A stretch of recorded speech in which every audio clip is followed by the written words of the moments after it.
So today's episode is about the importance of personal branding. Here's the thing about personal branding. It's not optional anymore. Through the introduction of the creator economy, we will forget the old school flashy internet tricks. Paid ads is not the thing anymore. It's about being real, doing real work, and showing who you are. Exposing yourself to the market, to the internet. The creator economy is a marketplace where individuals leverage their unique skills, interests, and content to build personal brands, engage with a global audience, and monetize their creativity directly. And you are participating in this economy if you follow at least one creator on the internet on social media platforms like Instagram, LinkedIn, or whatever. But you're participating as a consumer. So here are some facts about the creator economy. I will just blend them in. These are some numbers, right? And if you would apply 80-20 Pareto principle, you would think that 80% of the internet are consumers and 20% of the internet are creators. But it isn't the case. 1% of the internet are creators and 99% of the internet are consumers. So it's a hard reach to say that everyone on the internet should have a personal brand and be a creator. But you don't have to be a creator to have a personal brand. That's the thing. Your personal brand is like your foxtail in the digital world. It follows you around whether you like it or not. It's about making sure when people see that foxtail, they get the right idea. You can also just be a simple service provider, like a freelancer. The thing is, you leverage your services with your representation. So if you're a web designer, of course you should have a nice website for self-promotion, but you don't have to shoot a YouTube videos about web designing, about how to do it, but that would leverage your skills even more. And the thing is, if you don't get this right, you will fall short. The sheer importance of intentional personal branding in a world where you're constantly being evaluated both offline and online is important. Let's get one thing straight. Whether you shout it or just whisper it, you've got a personal brand. There's no way of avoiding this. You can be passed over for a promotion, not for a lack of skill or you can't work hard, but because in the eyes of those calling the shots, you're practically a ghost. Nobody knows about you really. Then there's the guy, not even as good as you, but everybody knows about him. Maybe he has a website, maybe he has an audience, or he has just carved out his personal brand identity. So people, when they think about him, have a clear picture, and he gets a job even though you are better. Here's the deal.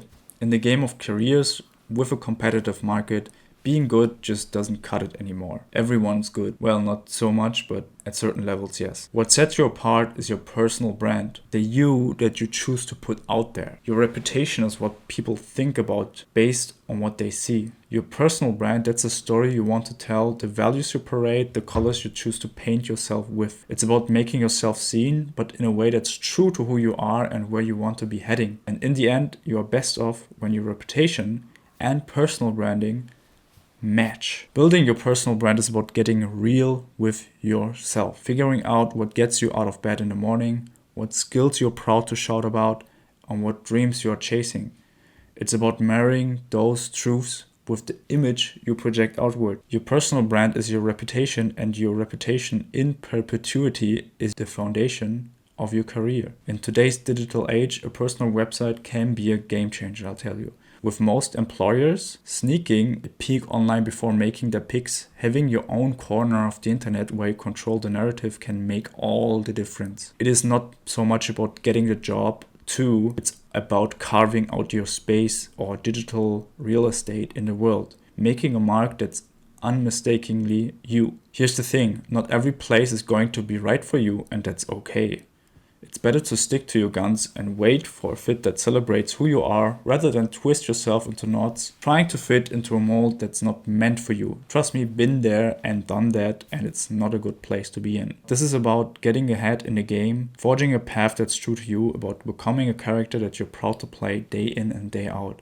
And this is the good thing about the creator economy. It's not about projecting something artificial outward anymore. People that invest thousands of dollars into ads and marketing and sales, they don't go viral. It's a 16-year-old girl that just does whatever she wants. And that is the thing. It's about authenticity.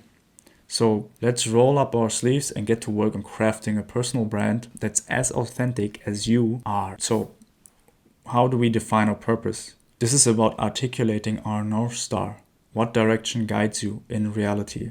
This is about having a clear vision, And no worries, you don't have to be too clear about this. And I'm gonna tell you why. I always say it is at least important in which direction you are going. And I love the comparison of the idea and floating in space. So imagine you are floating in space in a vacuum. There's no object near that can pull you into its gravitational force. Well, not in the place where you are right now. So there's a star, that's your North Star. You want to go there. How do you go there? Well, metaphorically speaking, you would have to focus on the quality of that star rather than the direction or the way that's ahead. So if you would try to go the way and look 2 meters before, you would always miss. Or if you just try to shoot, you would always miss. Even if it's just 2 degrees. 2 degrees missed mark. You would be miles apart in the end. But how do you reach that North Star, you ask now? Well, it's about the quality. So it's about the values that you kind of portray. The North Star is the synthesis of the values that you embody. Write this list down. As an example, my values. I value good nutritious food, health, movement, being on time, regenerative practices, precision, sophisticated design, simple solution for big problems, sustainability in everything that I do. How, like as an example, how do I work out in a way that I will work out forever? Natural remedies and nature's way. And if you would put all this list together, you can vaguely say that regeneration is my North Star. It is because every bullet point can fall under that term. Sustainability too, but regeneration is a higher octave of sustainability. And as a personal anecdote, I wanted to work with regenerative farmers because I know the sheer importance of regenerating our soils. So this is a huge rabbit hole where almost all of our problems of today's age come together. It could not only be metaphorically, but quite scientifically precisely be the root of most of our challenges that we face as humans. There was my North Star. I wanted to work for a company that executes regenerative practices, no matter what. Every other job opportunity I got, I declined. And I'm not saying you have to torture yourself to be as idealistic as I am. I agree that this kind of hyperfixation also made life harder for me, but the more happier I am now. Writing about the topics I already love about writing, no bending, no twisting to fit into a specific box. And I got this job because I have internet presence. My writings are out there, accessible for everyone who shares my values and also for those who don't. It's like a natural filter. Value fit or no value fit, instant recognition, saving me tons of energy. And what made me say yes to this opportunity was that I had my North Star in place. You do not have to know it in detail or put it in words precisely, but your heart knows what it wants and needs. And I would highly recommend trying to write this down. And if you're not clear about any general direction, you say, Tarkan, I don't know what I want whatsoever. I don't even know what my values are. That's kind of weird, but I have a thing for you. In order to articulate your dream outcome, you can also articulate your antithesis. So your worst nightmare. And then you take that worst nightmare, then you make the exact opposite or the antithesis out of that again, and then you have your dream. So writing the antithesis to your dream outcome will help you realize what you actually want a bit more. From there on, you can start articulating your dream outcome. If you do have a rough picture of your dream outcome, you can also carve out your North Star. How does it work? Let me give you an example here. I don't know what I want in my life. You don't have to know, first of all. I wouldn't mind being an employee, but I hate being full-time. That's a good articulation, first of all. My biggest nightmare is to work so much that I forget myself. That's the nightmare here. So your nightmare is full-time. Now, your dream outcome means part-time. Your life of choice is dedicated to serving a company or being self-employed. It doesn't matter to you, but it has to be part-time, that's for sure. With this dream outcome, you can now carve out your North Star. Why are you only wanting to work part-time, you ask? Articulate the philosophy behind it. Make the employer see that it makes sense and stay true to yourself. It could be formulated like, I am busy working on personal projects at the same time. I dedicated myself to be autodidact. I'm acquiring all the skills I need to satisfy my soul and grow along. I have quite a few recreational hobbies. I need a part-time job because I a secure income on the side, while having enough time to work on myself is crucial for the direction that I'm going to. If I would have a full-time job, I would have no time and creative juices for myself. If I would just work on myself, I could not learn how to provide a service and could not sustain this gradual succession towards realizing my dreams financially. That's it. That was not complicated. Carving out the why is not complicated, but requires you to sit there and actually articulate. This is the first time and this is the hardest time. Afterwards, you will find more and more ways to describe it in different scenarios, like when you are applying for a job. Writing out the why behind your North Star is crucial and very much rewarding, and the foundation to creating your personal brand. So, second, audit your personal brand equity. Write down what you have done so far in your resume, see it as it is. This is your brand equity. The skills you acquired and the experiences you have gone through. Now, if we take this a step deeper, we go from surface level job description to your actual skills. What is the things that you are applauded for the most? In what areas are you seen as a natural, so to say? Where do you see things where others can't see shit? There's a reason you feel a way about certain topics and skills of yours. Every human has a unique set of skill stacks.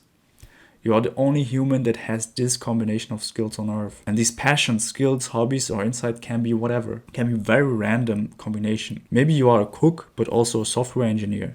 Maybe you are a farmer, but also an investor. Maybe you know about lifestyle science, but also about product design. Maybe you like the entrepreneurial lifestyle and you are interested in sewing. Maybe you are an interior designer with a knack about herbal medicine, and these are only combination and pairs. Imagine that last person would be passionate about doing the style of interior with elements of herbal medicine and now incorporating his or her third passion into it. The third passion is about longevity and functionality and fitness. So how do you incorporate the third element there? Well, that person would definitely design some wild fitness studios, I tell you. In the beginning of her career, she may not find jobs that fit that specification. But that's not important. She has a North Star in place. Her intuition knows which next projects will lead her to the final realization of her dreams. The dream of designing a fitness studio with a herbal medicine theme. Wow. Let it spark your imagination from here. Now think about it. This unique combination is already our niche. If we go by the words of Dan Coe, there is no finding a niche. You are the niche. So the third one is articulate your personal narrative. Crafting a compelling story about yourself in words that resonate with your audience. Just write your life out in a few sentences. Be bold and use the writing style of Ernest Hemingway. This will help you craft your personal networking pitch, so to say. Here's an example of my personal brand pitch. I am Tarkan. I'm a dedicated copywriter and design freelancer, and I'm helping brands that values align with every cell on my body. I do what I do by encouraging self-discovery and personal growth. I embody spiritual pragmatism. I'm a fitness and movement fanatic. I live on an island in the Atlantic Ocean. I'm here to guide you on a journey with my newsletters, which I call the love letters. Over the past 3 years, I've had the privilege of working with diverse industries, from tech startups, lifestyle brands, to regenerative farmers in the e-commerce. And what truly excites me is how powerful collaboration can be. Right now, I mostly enjoy writing well-researched blog posts about health and shooting content for my personal brand. Just what you see here. Let's schedule a meeting and discuss what we can do. So this was my personal brand pitch. And coming to the next part, after you get the pitch, you would like to describe your brand as accurately as possible to make the transition into visual identity possible. Of course, you know that brands have logos, colors, specific fonts, and rules that the designers have to create and abide to in order to have a stringent visual and tonal brand representation. It's called your brand identity. Example, if you agree on having a funny and delightful tone and dedicate yourself to have a neutral voice without having strong political opinions about things, you can't just start to rant about Donald Trump in the next post.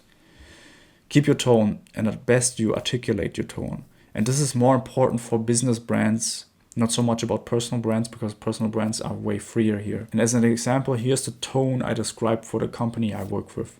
Warm, inspiring, authentic, collaborative, caring, understanding, passionate, enthusiastic, and empathetic.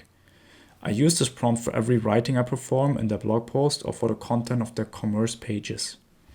So, fourth, construct your brand character. This is about collecting a set of words to describe your brand, and adjectives can look something like this. This part is also where we transition from the realm of words, linear thought and letters into a part of the subjective, creative, colorful part, let's say. It's more visual. And using these words to choose the colors, fonts, and in the end also design a logo that fits. But more on that in the next episode. So the conclusion here is the true power of personal branding and branding in general.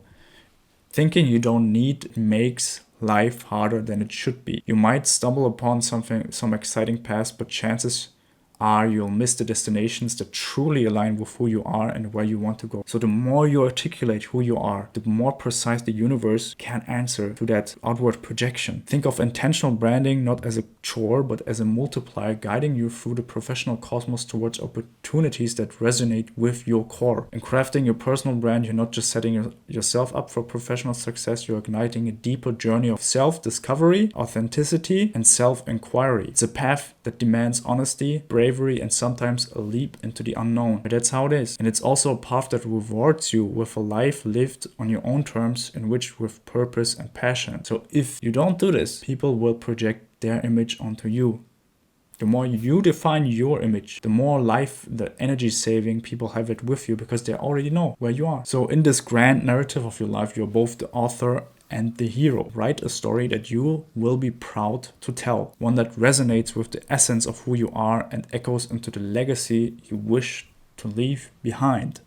So, thank you and see you next time.